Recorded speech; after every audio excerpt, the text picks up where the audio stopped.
Hello dear students, good evening. Welcome back to Raj tutorial skill classes. आज हम लोग बात करेंगे एक्सप्रेसिंग रीजंस की, मतलब कॉम्प्लेक्स सेंटेंस के सीरीज में आप पढ़ रहे थे एडवर्ब क्लास। जैसा कि मैंने बताया था कि एडवर्ब क्लास से कई चीज़ों का ज्ञान होता है, तो वैसे उसी स्टेप में, उसी के क्रम में हम आगे बढ़ते हुए आज हम लोग चर्चा करेंगे, बात करेंगे एक्सप्रेसिंग रीजंस।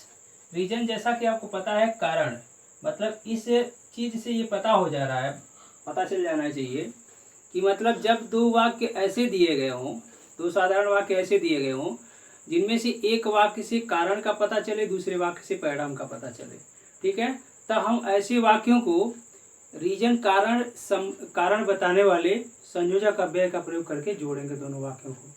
तो ऐसे में तीन कंजंक्शन का प्रयोग किया जाता है, वो है बिकॉज, सिंस और एज। बिकॉज का मतलब क्योंकि होता है, सिंस का मतलब क्योंकि होता है, और एज का मतलब क्योंकि होता है। ठीक है, ये तीनों का मतलब क्योंकि होता है। इस एज का मतलब जैसा कि होता है, ठीक है, जैसा कि, क्योंकि, दोनों का मतलब दोनों होता है। ठीक है, तो हम क्या करेंगे, आज हम इन्हीं तीनों शब्द का प्रयोग करके दो वाक्यों को जोड़ के एक कॉम्प्लेक्स सेंटेंस कैसे बनाते हैं, इस विधि पे चर्चा करेंगे।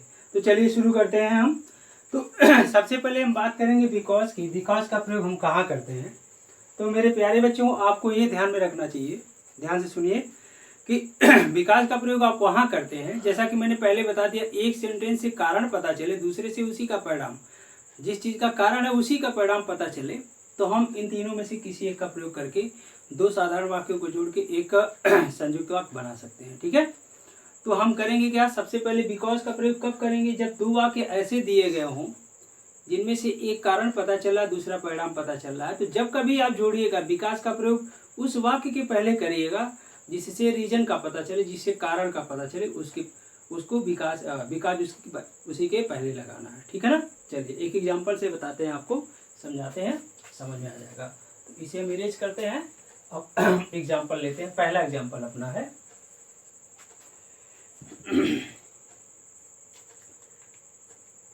पहला एग्जाम्पल अपना है, he is weak, stop, I shall teach him, I shall teach him, ये वाक्य है। He is weak, I shall teach him.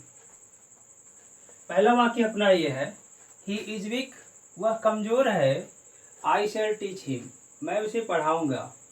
ठीक है, तो यहाँ पे देखिए, एक वाक्य से रीजन पता चल रहा है, दूसरे वाक्य से उसी का परिणाम। वह कमजोर है तभी तो मैं उसे पढ़ाऊंगा, तभी तो मैं उसकी मदद करूंगा। तो ऐसी स्थिति में अगर दोनों वाक्य को हम बिकॉज से ऐड करना चाहें, तो मैंने अभी आपको बताया कि जिस वाक्य से रीजन का पता चलता है, कारण का पता चलता है, विकास का प्रयोग हम उसी के पहले करेंगे। ठीक है, तो रीजन कौन बता रहा है, कारण कौन बता रहा है, वह कमजोर है तभी तो मैं उसे पढ़ाऊंगा। तो ये इस सेंटेंस का रीजन यहाँ पे है, इस सेंटेंस का परिणाम इस सेंटेंस से पता चल रहा है, तो हमें इसी के पहले बिकॉज का प्रयोग करना है। इसका मतलब ये हो गया।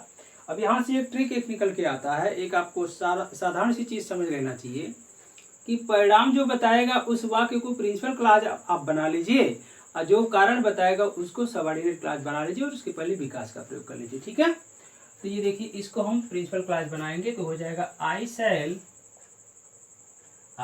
Teach him. ठीक है, यहाँ लिखेंगे बिकॉज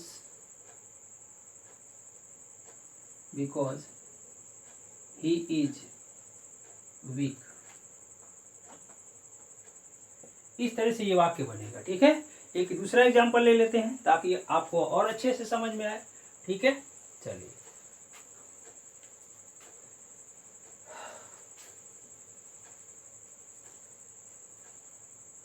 दूसरा एग्जांपल अपना है,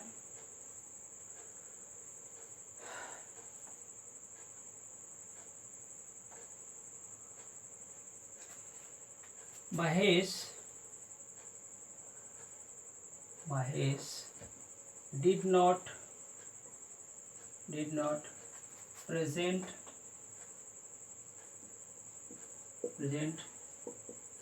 in the class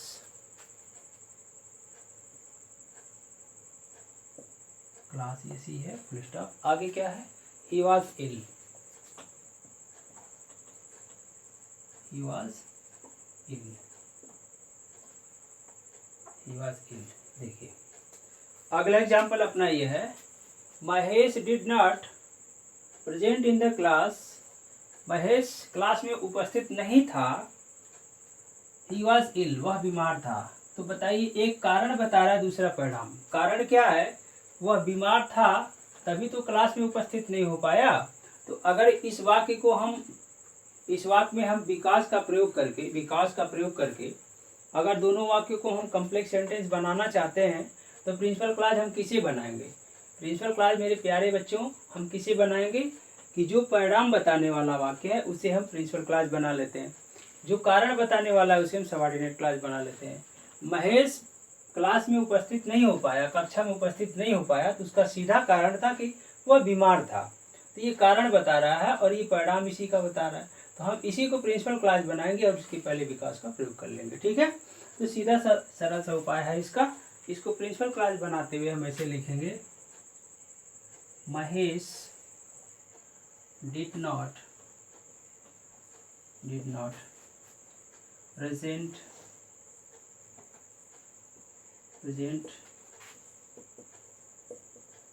in the class because he was ill। इस तरह से बनेगा। तो विकास से हमने बता दिया आपको दो वाक्यों को कैसे जोड़ के बनाते हैं कॉम्प्लेक्स सेंटेंस। अब हम बात करते हैं सिंस और फार का प्रयोग कब हम दो वाक्यों को जोड़ने के लिए करेंगे।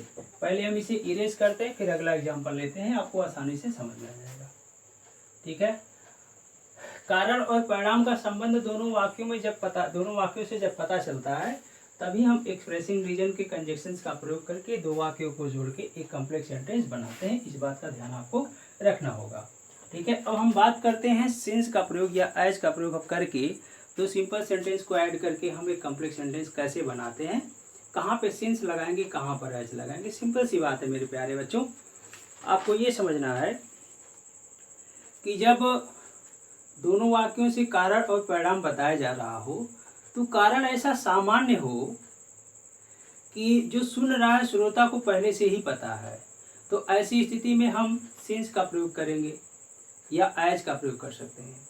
तो यहाँ पे थोड़ा सा परिवर्तन करना है आपने कि जब ये जिस वाक्य से कारण का पता चलता हो उसी के पहले आपको सिंस का प्रयोग कर देना है। ठीक है, और या एज का प्रयोग कर देना है और दूसरे वाक्य को उसी तरह से लिख लेना, कॉमा लगा देना है। तो ऐसी स्थिति में होना क्या चाहिए कि अगर दोनों दिए गए वाक्य ऐसे हों जिनमें से पहले वाक्य से ही कारण का पता चला हो तो पहले वाक्य के पहले सिंस लगा दीजिए, एज लगा दीजिए, उसको उसी रूप में उतार लीजिए। उसका सब्जेक्ट अगर प्रॉपर नाउन के अतिरिक्त कॉमन नाउन है, ठीक है, आई को छोड़ के अन्य कोई प्रोनाउन है तो उसे इस्तेमाल कर देना है।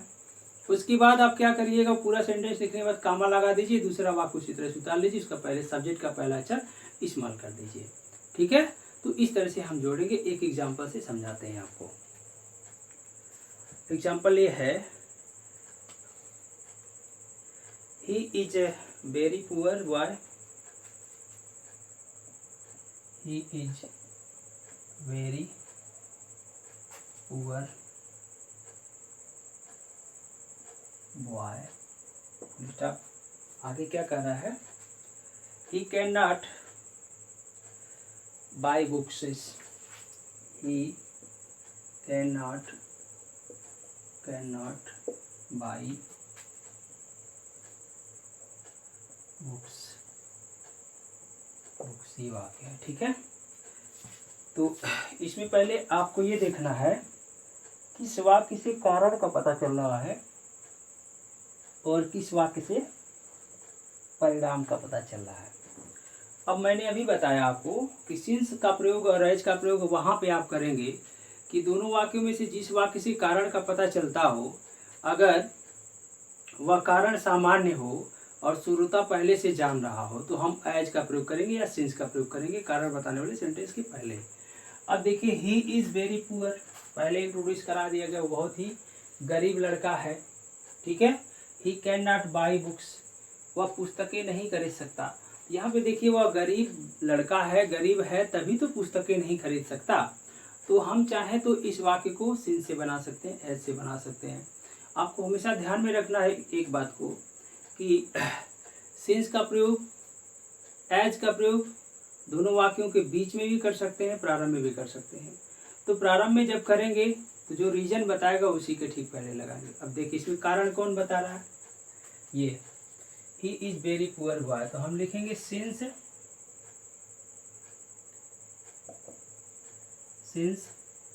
ही इज,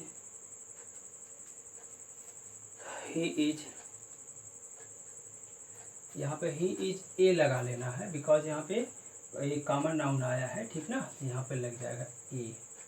एक सेकेंड जरा मिटा के हम सही कर लेते हैं, लिखने में थोड़ा बहुत गलती तो सबसे हो ही जाता है। ये देखिए, ठीक, ही is a very poor boy. कारण क्या है कि यहाँ पे कॉमन नाउन है, इसलिए इसके लिए आर्टिकल आएगा तो यहाँ लगेगा।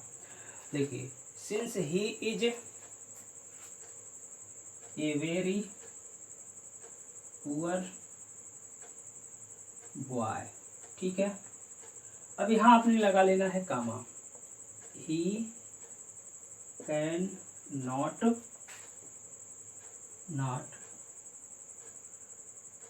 नॉट बाई लिखना चाह रहे थे, डी वाई हो गया,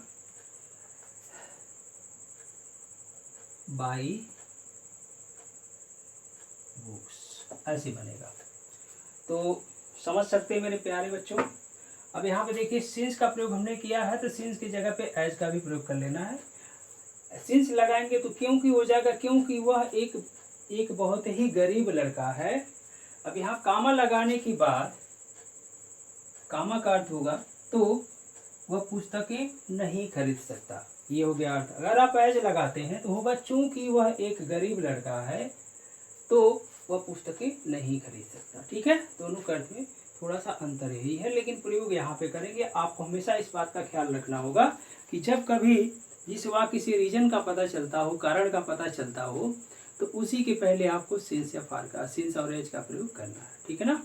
चलिए फिर अगले स्टेप में हम आगे बढ़ते हैं। अगला स्टेप अपना क्या कह रहा है उसे देखने समझने का प्रयास हम लोग करते हैं।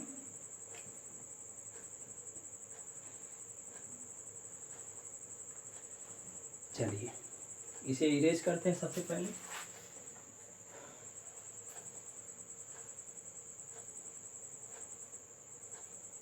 अगला सेंटेंस हम देखते हैं। बहुत ही लाजवाब तरीके से एक एक रूल आपको मैं बताऊंगा, बस आपका काम क्या है, सीरियसली सारे का सारे वीडियो देखिए, ठीक है। और पसंद आए तो लाइक वगैरह कर दिया कीजिए और अपने दोस्तों में शेयर कर दिया कीजिए, ठीक है। एक सेंटेंस मैं लिखता हूँ, he did not work hard, he did not work hard। Stop. अगला सेंटेंस क्या है, he has failed, he has failed। एक सेकेंड, failed इसमें नहीं आएगा तो आप यहाँ लिख सकते हैं, इधर कोई बात नहीं है, आपको स्पष्ट दिखना चाहिए। तो he did not work hard, he has failed। ये सेंटेंस का कंपोजिशन देखिए आप, एक वाक्य पास्ट इंडेफिनिट टेंस में है, ठीक है, और दूसरा वाक्य प्रेजेंट परफेक्ट टेंस में है, ठीक है। तो ऐसी स्थिति में इन दोनों में थोड़ा सा एक क्लू है, एक ट्रिक है, वो मैं बताना चाहता हूँ आपको इस माध्यम से। एक वाक्य एक वाक्य पास्ट इंडेफिनिट टेंस में है, दूसरा वाक्य प्रेजेंट परफेक्ट टेंस में है। तो हम करते क्या है,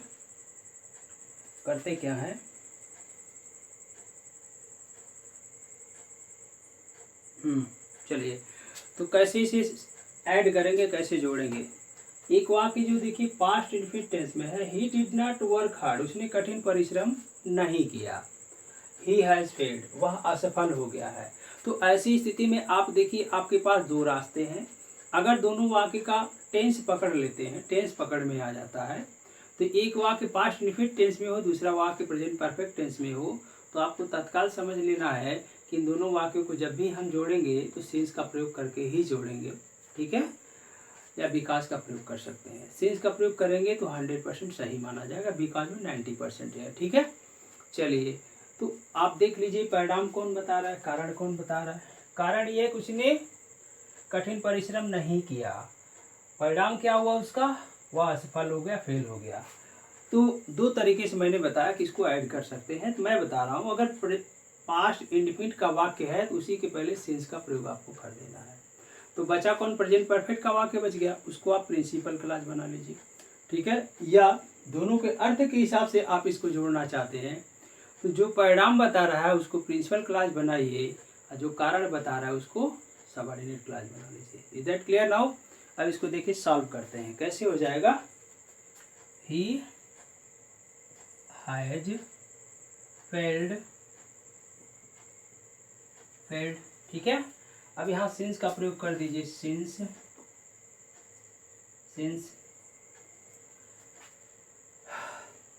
he did not since he did not work hard, इस तरह से ही बनेगा। एक एग्जाम्पल और इसका देख लीजिए, इसी रूल का एक एग्जाम्पल और देख लेते हैं ताकि आपके दिमाग में कंफ्यूजन ना पैदा हो, आप इसको आसानी से सॉल्व कर सकें, आसानी से ऐसे वाक्यों को हल कर सकें। ठीक है, ये यूपी बोर्ड के साथ साथ यूपी बोर्ड में इस तरह का क्वेश्चन आता ही है। आगे जब आप तैयारी करते हैं तो उन वाले एग्जाम्स में भी ऐसे क्वेश्चन आ जाते हैं एडिटिंग में, तो जब जानते रहेंगे तभी तो कर पाएंगे। देखिए अगला एग्जाम्पल क्या है, राम्स ब्रदर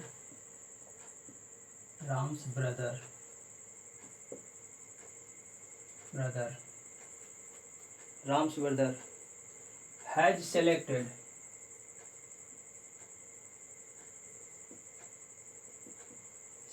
फुल स्टॉप हो गया।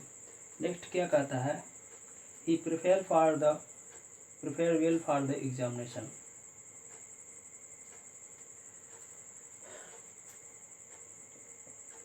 he prepared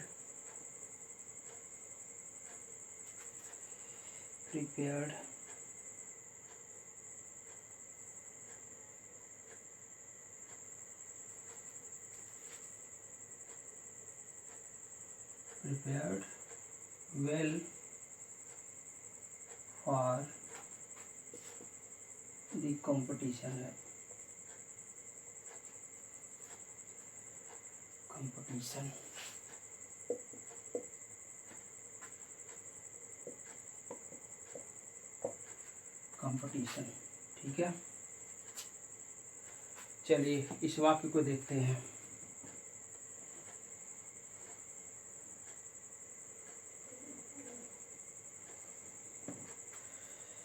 देखिए Ram's brother has selected, Ram का भाई सेलेक्ट हो चुका है, चुन लिया गया है। He prepared well for the examination, he prepared well for the competition, उसने प्रतिस्पर्धा की तैयारी बहुत अच्छे ढंग से की। ठीक है, तो अब दोनों तरीका भिड़ाइए। कारण क्या है, उसने बहुत अच्छे ढंग से तैयारी की इसीलिए तो असफल हो गया, परिणाम ये बता रहा है, ही है सिलेक्टेड। तो इसको हम प्रिंसिपल क्लास बनाएंगे, इसको सबऑर्डिनेट क्लास बना लेंगे। तो इसका हल क्या होगा, राम्स ब्रदर है सिलेक्टेड हो गया, आप यहाँ सिंस लगा देंगे, he prepared well for the examination, ऐसे हो जाएगा। ठीक ना, चलिए तो ये सिंस का प्रयोग भी आपको क्लियर हो गया। सिंस का प्रयोग कहाँ लगाना है, एज का प्रयोग कहाँ लगाना है, और बिकॉज का प्रयोग कहाँ लगाना है। ठीक है, कहाँ करना है और कैसे ऐड करके हम इसको बनाएंगे। ठीक है, अब हम बढ़ते हैं अपने अगले विधि की तरफ, अपने अगले रूल की तरफ। अगला नियम जो है अपना वो क्या है,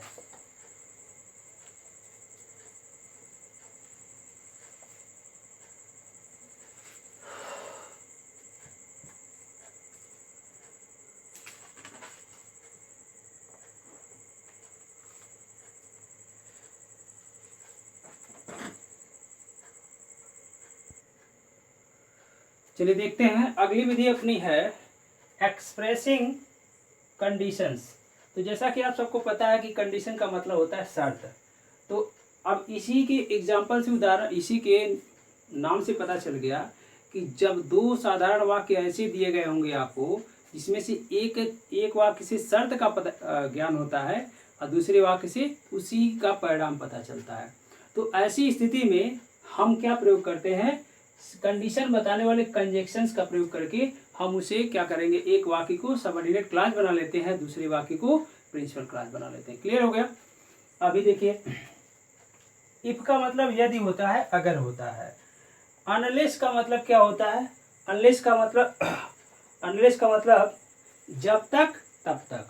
इन केस का मतलब ये होता है अगर ऐसा हो जाए। इन केस का मतलब क्या होगा, अगर ऐसा हो जाए। और अनलेस का मतलब जब तक तब तक। इफ का मतलब यदि होगा या अगर होगा। ठीक है, क्लियर हो गया। अब देखिए इसमें क्लूज क्या है कि जब ऐसे वाक्य दिए गए हों जिनमें से एक से शर्त का पता चल रहा है, दूसरे वाक्य से परिणाम का पता चल रहा है, तो हम क्या करेंगे, शर्त बताने वाले कंजक्शंस का प्रयोग करके दोनों वाक्यों को जोड़ के कॉम्प्लेक्स सेंटेंस बनाएंगे। ये काम करते हैं। अब इसका साधारण सा ट्रिक देख लीजिए। ऐसे वाक्य जरूर एक प्रेजेंट इंडेफिनिट में होगा तो दूसरा फ्यूचर इंडेफिनिट में होगा। सिंपल सी बात है। एक प्रेजेंट इंडेफिनिट में होगा तो दूसरा फ्यूचर इंडेफिनिट में होगा। ठीक है ना। अब हम क्या करें, तो जो वाक्य प्रेजेंट इंडेफिनिट टेंस में होगा, जो वाक्य अपना प्रेजेंट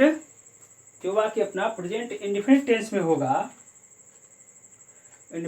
होगा, उसी के पहले आप इफ या अनलेस का प्रयोग कर दीजिए। और उसी के पहले इफ या अनलेस का प्रयोग करके उसे उतार दीजिए, और उसके बाद कामा लगा के दूसरे वाक्य को उसी तरह से उतार लीजिए। अभी पिछले नियम में मैंने ये बताया कि एज और सिंस का प्रयोग जब वाक्य के प्रारंभ में करते हैं, जो कारण बताता है, तो उसको उसी तरह से उतार लेना और उसके बाद कामा का प्रयोग कर देना है। ये थोड़ा सा कामा वाली चीज़ भूल गई होगी, हो सकता है बोर्ड पर भी मैंने ना लिखा हो, तो आप लोग इसको सही कर लीजिएगा, मेरा थोड़ा सा फॉल्ट है। ठीक है, चलिए।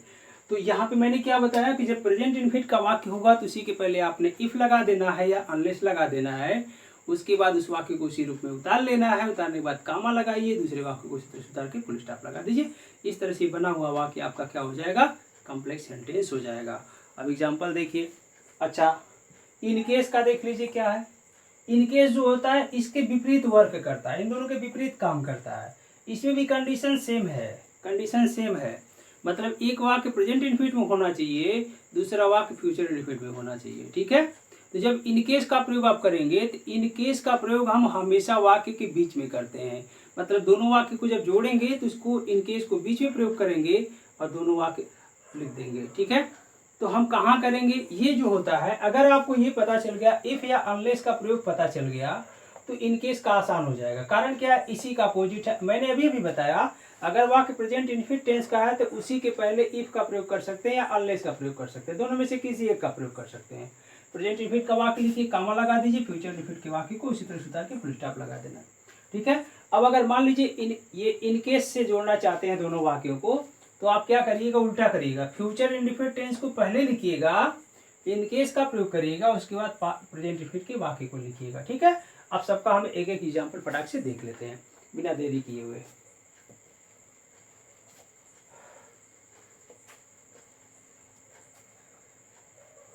चलिए, बहुत बढ़िया। तो आज शिक्षक दिवस है, तो सभी शिक्षकों को मेरी तरफ से शिक्षक दिवस की हार्दिक शुभकामनाएं। ठीक, आगे बढ़ते हैं। पहला एग्जाम्पल हम लेते हैं इस वाक्य से संबंधित।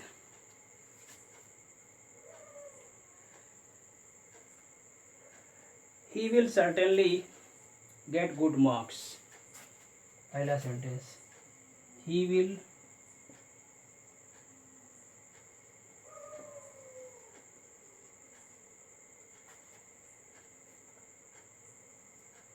get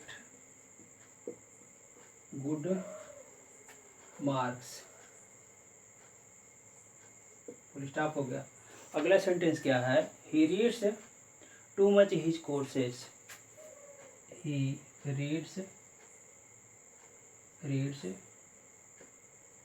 too much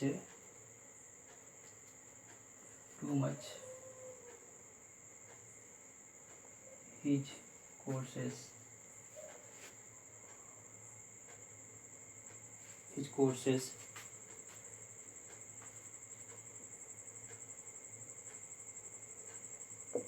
full stop हो गया। अब देख लीजिए, पहले तो इसका बेस जो कह रहा है पहचान के रूप में, ये जो रसट गया है इसको सही कर लेते हैं। चलिए अब सही है, ये अच्छा है। चलिए, he will certainly get good marks, वह निसंदेह अच्छे अंक प्राप्त करेगा। आगे, he reads too much his courses, वो अपने पाठ्यक्रम को बहुत ज़्यादा पढ़ता है। ठीक है, तो इसमें शर्त क्या बता रहा है? शर्त ये है कि वह अपने पाठ्यक्रम को बहुत ज़्यादा पढ़ता है, इसी का परिणाम होगा कि वह अच्छा अंक प्राप्त करेगा। दूसरी चीज़ आप देख सकते हैं, आप ये समझ सकते हैं कि एक वाक्य प्रेजेंट इन्फिनिट में, आप प्रेजेंट इन्फिनिट टेंस में है, he reads too much his course present infinite में है, दूसरा आपका फ्यूचर इन्फिनिट में है। ठीक है, फ्यूचर इन्फिनिट मैंने क्या बताया? तो जब प्रेजेंट इन्फिनिट का जो वाक्य होगा, प्रेजेंट इन्फिनिट का वाक्य जो होगा, उसी को आप क्या करेंगे, उसी को आप प्रिंसिपल क्लॉज बना लेंगे और उसी के ठीक पहले इफ या अनलेस का प्रयोग कर दीजिएगा। ठीक है, चलिए हम जोड़ते हैं, इसको कैसे बनाते हैं, इसी को प्रिंसिपल क्लॉज हम बना रहे हैं।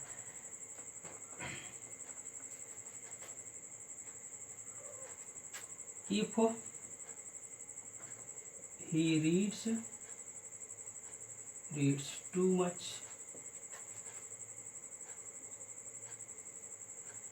His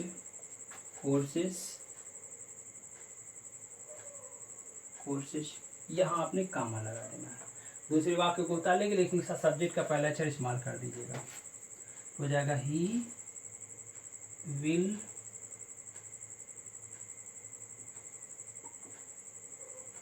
certainly get good marks,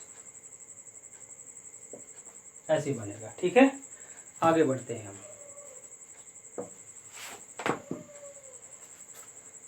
चलिए अगला क्वेश्चन देखते हैं क्या कहता है भाई, उसे सॉल्व करने की कोशिश करते हैं, आपको समझाने की कोशिश करते हैं। चलिए अगला क्वेश्चन ये रहा अपने लिए, बहुत ही लाजवाब सेंटेंस हम ले रहे हैं। Do not work too much, do not work too much, full stop. आगे क्या कह रहा है? You will lose your health, you will lose your health.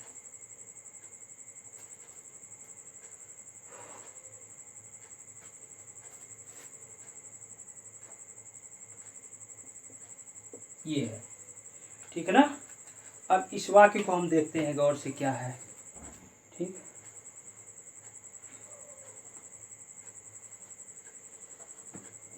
इस वाक्य को देखिए जरा, do not work too much you will lose your health. अब हम क्या करेंगे, यहाँ पे देखते हैं कि ये दूसरा वाला वाक्य अपना फ्यूचर इंडेफिनिट टेंस में है, जबकि इसका जोड़ा जो प्रेजेंट इंडेफिनिट में नहीं है, तो कोई बात नहीं, छोड़ दीजिए, कोई बात नहीं। फ्यूचर इंडेफिनिट में एक वाक्य दे रखा है ना, तो ये इम्परेटिव सेंटेंस है, ठीक है ना। अगर प्रेजेंट इंडेफिनिट का वाक्य नहीं रहेगा फ्यूचर इंडेफिनिट के साथ, तो इम्परेटिव हो सकता है। तो इम्परेटिव को आप बना लीजिए प्रिंसिपल क्लास, क्या प्रॉब्लम है, ठीक है। तो हम ऐसे कर सकते हैं, जब यहाँ अनलेस लगाइएगा तो डू नॉट हटा दीजिएगा पूरा, ठीक है। इफ लगाएंगे तो भी हटाएंगे, ऐसे हो जाएगा। इफ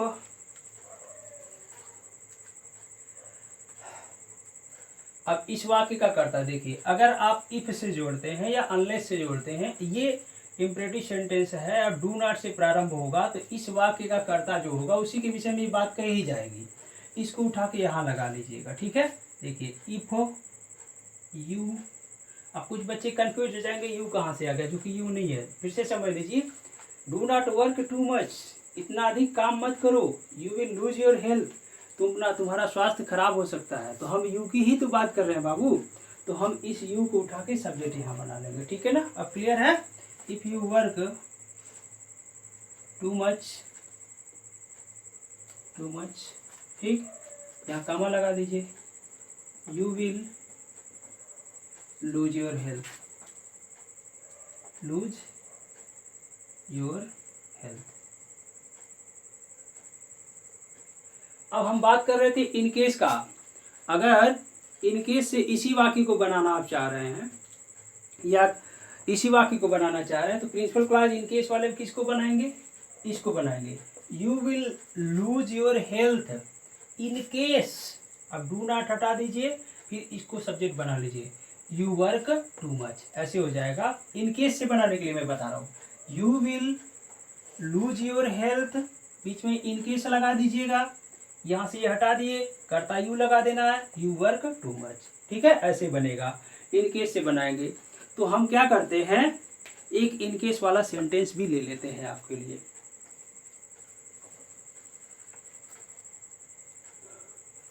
देखिए ये अगला एग्जाम्पल है, he comes to me in time, I shall help him.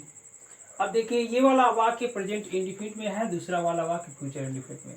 तो अगर हम इसी वाक्य को इन केस से बनाना चाहें तो हम क्या करेंगे, इस फ्यूचर इंडिफिनिट वाले वाक्य को हम क्या करेंगे, प्रिंसिपल क्लॉज बना लेंगे, आई शैल हेल्प हिम, ठीक है, यहाँ लिखेंगे इन केस। अब इसको इसके बाद उतार देना है, he comes to me in time, इस तरह से बनेगा। अब देखिए है ना पहले वाले का उल्टा, अगर हम उससे बनाते इफ या अनलेस से बनाते तो बेटा हम क्या करते, इसको प्रिंसिपल क्लॉज बनाते, ये लिखते if he comes to me in time, comma लगा देते आप, आई शैल हेल्प हिम। अगर आप अनलेस से बनाते, unless he comes to me in time I shall help him, ऐसे हो जाता, बीच में कामा लगा देना होता है। जब इनकेस से दोनों वाक्य को जोड़ेंगे, दोनों वाक्य को बनाएंगे, सीधी सी बात है, जब दोनों वाक्य को इनकेस से बनाना चाहते हैं तो फ्यूचर इंडिफिनिट वाले वाक्य को आप प्रिंसिपल क्लॉज बना लीजिए, प्रेजेंट इंडिफिनिट वाले वाक्य को आप क्या बना लीजिए, सबऑर्डिनेट क्लॉज बना लीजिए, ठीक है। तो फिलहाल आज के वीडियो में इतना ही, ठीक। और आप लोग को क्या करना है, वीडियो अच्छा लगता हो तो लाइक करिए, अपने दोस्तों में शेयर करिए, चैनल को ज़्यादा से ज़्यादा सब्सक्राइब करिए, सब्सक्राइब करवाइए, क्योंकि देखिए पसीने से हम डूबे हुए हैं, आपके लिए परिश्रम हम कर रहे हैं। Okay, thank you for watching, good night, take care.